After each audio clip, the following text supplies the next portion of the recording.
Wake that ass up. Early in the morning. The Breakfast Club. That's hard. That's Diddy. Yeah, I do like it. The Love album is out today. We're going to be talking to Diddy in a little bit. Man, we don't give 21 Savage enough credit, man. Drop one of the bomb to 21 Savage. 21 Savage, you trying to find another meanwhile for praise. You can call me anything you want, but don't call me babe. He said around the hood like a, what'd he say? Little mama been around the hood like the ice cream truck. Well, we are the Breakfast Club. Just Hilarious is here. Let's get in some front page news. Morning, Tez. Happy Friday. Happy Friday, DJ Envy Queen, Jess Hilarious, Charlamagne the God. Peace, Tez. All right, let's jump right in. Hunter Biden indicted on federal gun charges, huh?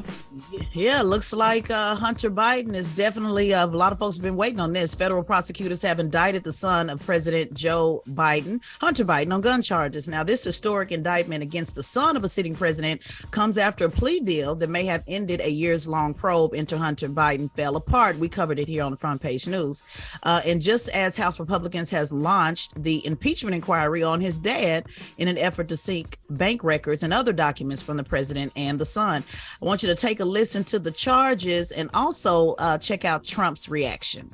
Hunter Biden is the first son of a president ever to face prosecution from the Justice Department. The three charges include lying on an ATF form about drug use while buying a firearm in 2018, lying to a federally licensed gun dealer, and illegally possessing a gun while addicted to drugs. Well, I think there's no question about it. He had a plea deal that was the deal of the century, the art of the deal. You could write a book on it, the art of the deal. And all of a sudden that was broken up by a judge who was able to, a brilliant judge actually, who was able to see through what was happening. And it's a sad situation. I mean, nobody should be happy about this. Hey, man, nobody is above the law. It doesn't matter if you're a former president or the president's son. You're innocent until proven guilty, but, I have no problem with law enforcement doing their job. I certainly don't. Tell it to the judge. Do you believe that Trump is not happy about it? He said nobody should be happy about this. Well, I didn't hear the I got to hear the context of why he said that, But I do wonder, does the GOP feel like the DOJ is, still corrupt? Or are they just corrupt when they the one facing legal charges? And if he's convicted, how much time will he get? Yeah, well, and speaking of that, this is the special counsel that is over this case is a Trump appointee, David Weiss. He also headed the investigation. Two of the counts carry a maximum prison sentence of up to 10 years, while the third has a maximum of 5 years. So each count also carries a maximum fine of $250,000. So again, historic. You have a former sitting president that is going through indictments and the son of a president that also was indicted. So what a time we live. I'm all for fairness and balance. Nobody is above the law. Too. Nobody is above the law. So it don't matter to me what side they on. If they feel like they need to bring charges against them for whatever reasons, do your job. All right. Tell it to the judge.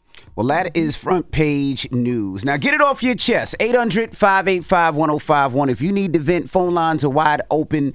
Again, 800-585-1051. Call us up right now. It's a Friday, and Diddy's going to be joining us in a little bit. It's the Breakfast Club. Good morning.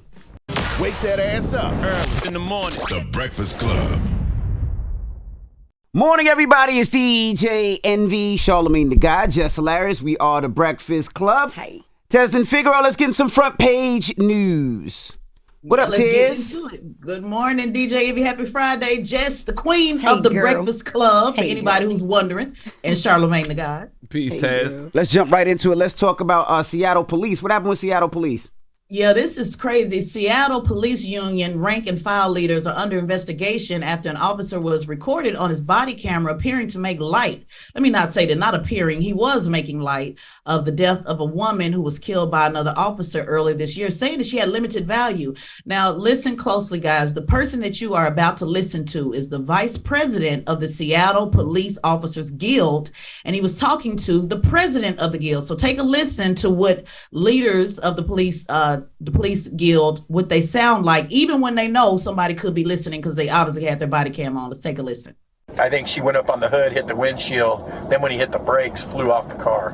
Kandula, a 23-year-old grad student, was crossing the street when she was struck by a patrol car, reportedly going more than 60 in a 25-mile-an-hour zone, responding to a call. It does not seem like there's a criminal investigation going on. Otterer, who serves as vice president of the Seattle Police Officers Guild, was on the phone with Guild President Mike Salon, recorded on body cam. Only Otterer's portion of the call is audible, but later he appears to joke about settling with the victim's family. Yeah, just write a check. Yeah, $11,000. She was 26 anyway. She had limited value. Damn. What does that mean? Why did he say she had limited value just because she was 26? I don't get it. Basically, I don't get it either because every life has value. But basically what he's saying is, she wasn't worth much. So just, write her a check and just be done with it because her life was not valued.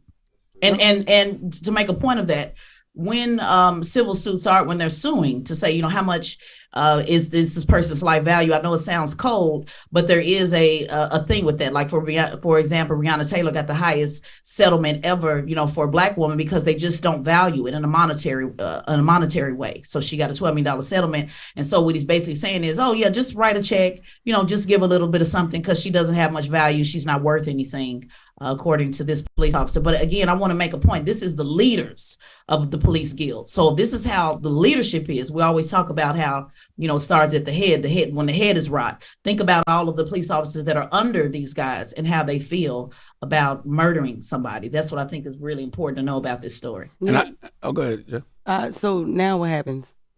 So now they're doing an investigation. There is an oversight agency. They're investigating the context in which this statement was made. I don't know how much more context we need to hear, but they're going to decide if any policies have been violated. But the reality of it is probably no policies have been violated because they just made a verbal statement. So I'm sure it's probably nothing on the books, that can get these guys in some type of disciplinary trouble. But I think this is certainly worth calling for at least their positions as president and vice president. Yeah, I saw Sean King post yesterday that this cop, he's been the subject of 18 investigations since 2014. Mm-hmm. He's cost the city over $2 million in lawsuits. Mm-hmm. Wow. Yep, that's right. And I'm glad you brought that up, Charlamagne, because let's take a look and see, what else has this officer been associated with. You're absolutely right. And that's usually what we find when we start digging into their record. That's crazy. Now, Tez, what's going on your podcast? Yeah, I just wanted to end on a positive note. This week on the Straight Shot No Chaser podcast on the Black Effect Podcast Network, I interviewed George White. He is a motivational speaker. Obviously I cover a lot of politics and news on my podcast, but every now and then I'm just, I want to do something to kind of pour back into you guys. And you probably have heard him before. Let's take a quick listen. God chose you, so you're going to have to fight more. You're going to have to do more. You're going to have to overcome more. But you're going to receive more. You're going to receive more. You who your bloodline been waiting for. And God chose you because he know he can trust you. He know he can trust you. He know you will keep faith when things go bad. He know that you won't retaliate when people do evil against you. He know that you won't be conformed to this world, but you'll be transformed by the renewing of your mind. By the renewing of your mind, because you chosen. Big dog. Big dog. So Check that out. Shout out to Dwayne, my producer that stayed up through the night to make sure we had that ready this morning. But just some good motivational stuff. When we're charged with, having to get up every day and, keep a smile on your face, no matter what it is that you're going through. This guy is somebody that I believe can motivate the motivators or, keep folks laughing. A lot of people in the industry. Matter of fact, Steve Harvey talked about him earlier this week on his show. And I had already had him scheduled to come on my show. So he's just touching a lot of lives. And I wanted to tell people to tap in and hear what motivates the man who motivates so many. Well, salute that brother, man. He makes me think of that quote, the anointing attracts the favor of God, but it also makes us a target of the enemy. That's right. That's right. Preach, Charlamagne. That's right. Make sure you follow Tez on all social media platforms at Tesla and Figaro, man, and go check out that podcast on the Black Effect iHeartRadio Podcast Network, the Straight Shot No Chaser Podcast with Tesla and Figaro. All right. Now, when we come back, Diddy will be joining us. His album is out today. Diddy, Love. The Love album, Off the Grid, and we're going to kick it with love. When we come back, it's The Breakfast Club. Good morning. Wake that ass up. Early in the morning. The Breakfast Club.